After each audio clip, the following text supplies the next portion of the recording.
Welcome back to the channel, True Higher Self. Today we're going a little bit deeper into 3 magic words.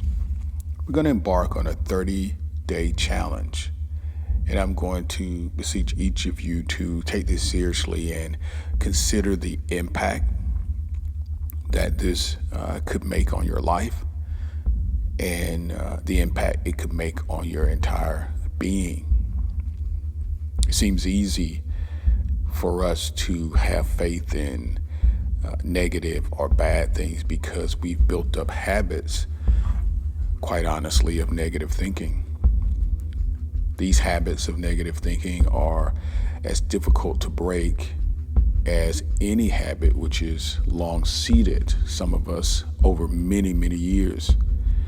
But if we know that positive thinking attracts good, and that negative thinking attracts evil, or what we call bad, then certainly we are all in one accord that the primary immediate aim is to do away with the negative thinking.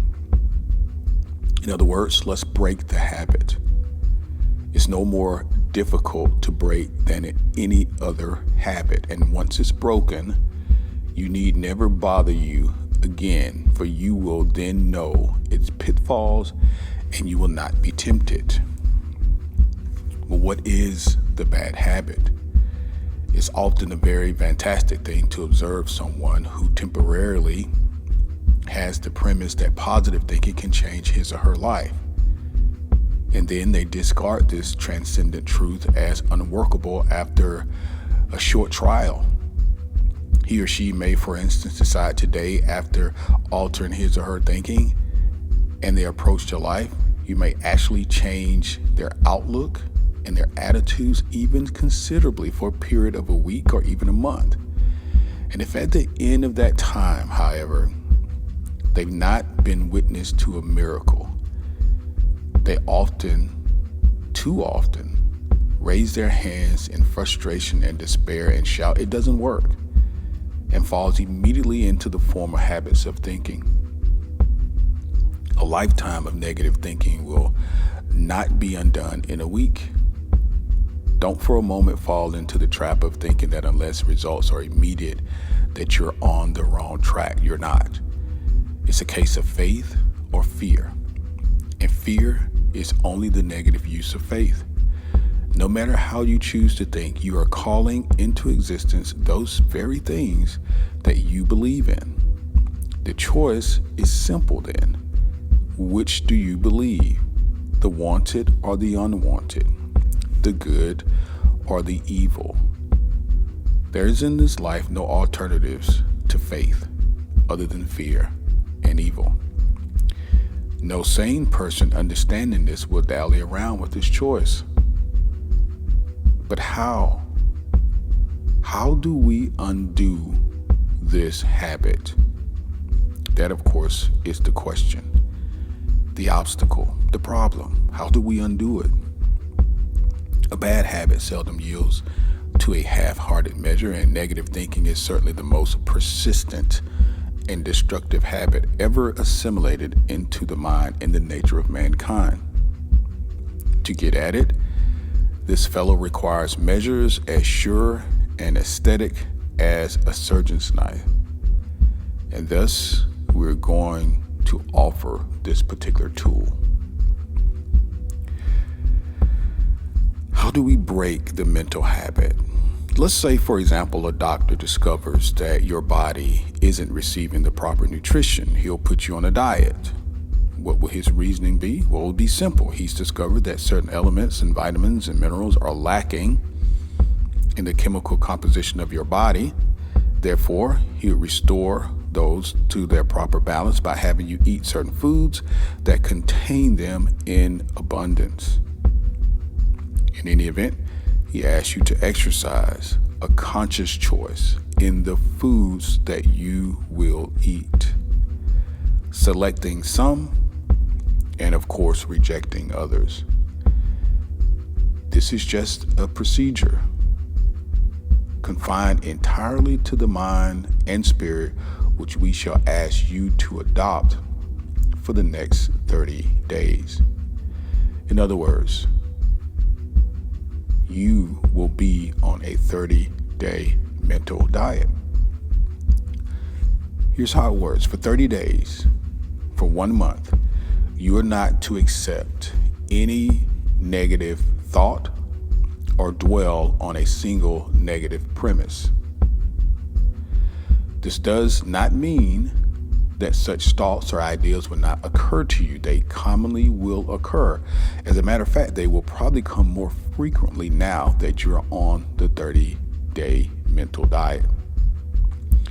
This simply means that you will refuse to accept any of them, discarding them immediately as they occur, as fictional ideas without basis in truth, delusions that are without foundation, for they have no roots in your mind. And in this manner, consciously exercising a choice of which you allow to become part of your mind by deliberately planting only positive seeds in the garden of your subconscious mind. You'll not only set about an eventual harvesting of the greatest crop of good ever in your life, but more important, you'll be building up a habit of positive thinking that will become easier and easier day by day. Eventually, you'll no longer have to struggle with positive and negative thinking, good or evil, truth or illusion. You will ally yourself with the forces for good in this universe and achieve an attunement and an effortlessness in life that once seemed impossible to imagine. This is our 30-day diet. What are the thoughts that are coming that we need to refuse? What are they? These are thoughts that might include the smallest or the greatest manner cast in pessimism, pour light upon yourself, your family, your friends, your social group, your state, your nation, maybe your entire race. These are they, in short, negative thoughts of any type, regardless of whether they seem personal, if they're aimed at you, or if they're aimed at an inanimate object. You won't be blind about this and say things like, I'll never think negatively. And you don't want to be fearful about it and say, I couldn't manage to concentrate on that short of a thing for 30 days. Don't say that you haven't got the time. Don't say it won't work. We needn't even point out how and why each of these attitudes destroy the goal even before this particular experiment is going to start. Before you start your 30-day mental diet, spend a day or two observing your mind, observing how it works. Carry a notebook with you, a pencil. Keep a record of the negative thoughts that you are entertaining for that short period, for 2 days. The result will likely astound you, and it'll convince you beyond all doubt of the absolute necessity of embarking on a mental diet. This is going to be no easy time.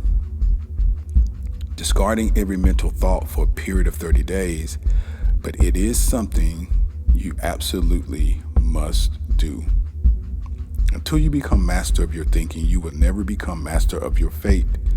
If you fall from the path of your resolve and enter negative thoughts, maybe you become depressed, apprehensive, pessimistic. There is nothing to do but start over.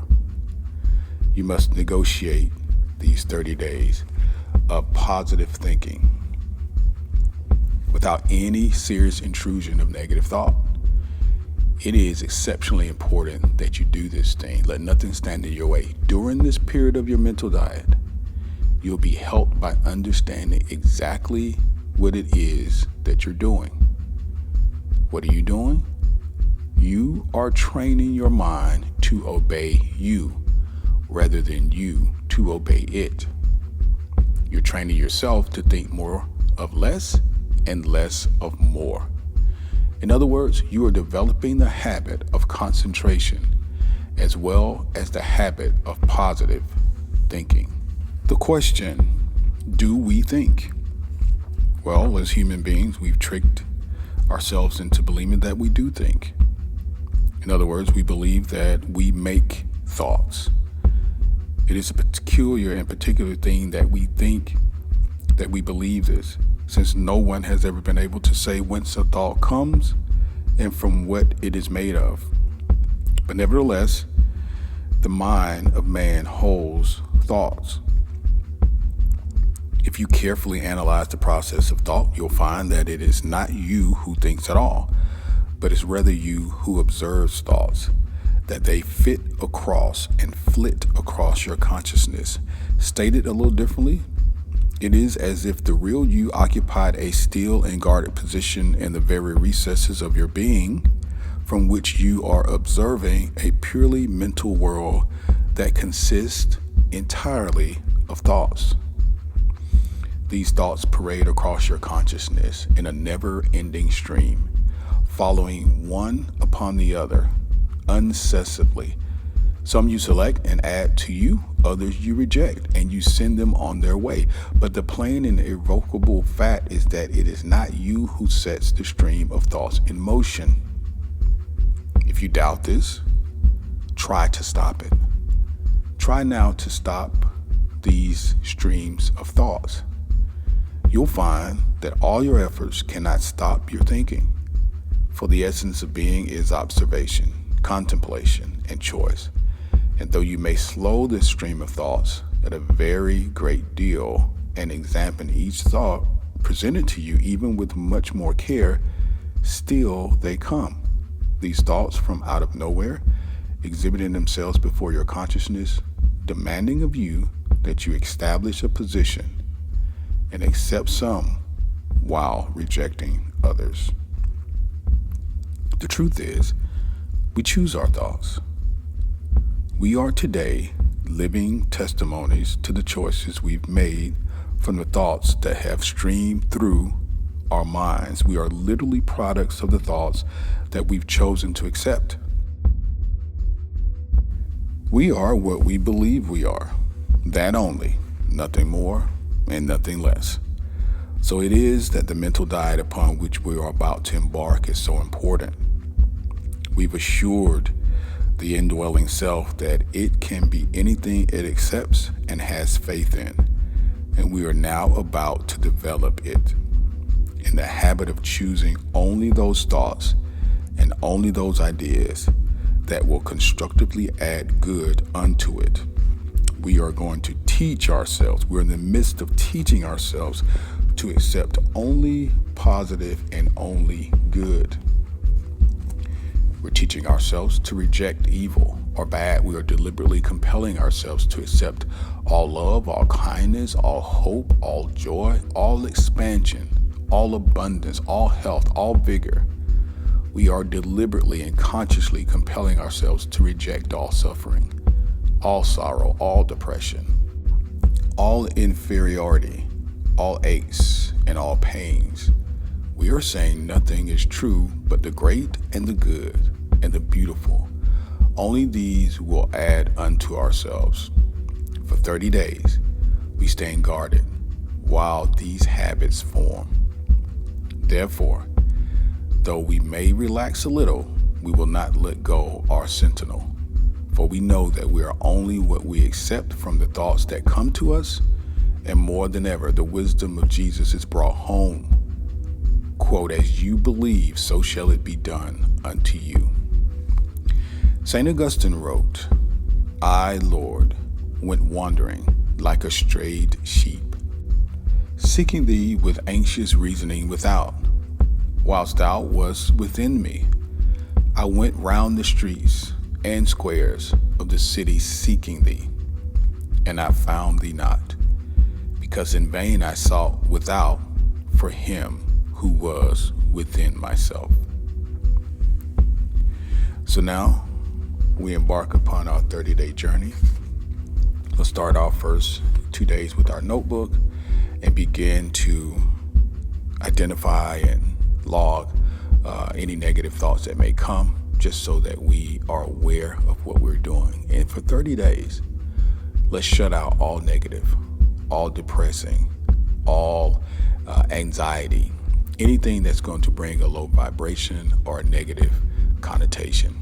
let's shut it out and only focus on the good. Why? We are purposely training ourselves to only accept the things that we want, to build the lives that we want, knowing that we are the observer, ultimately that source is within us, and that we are the creators of our own destiny and of our lives. Thank you for joining us today. Be well.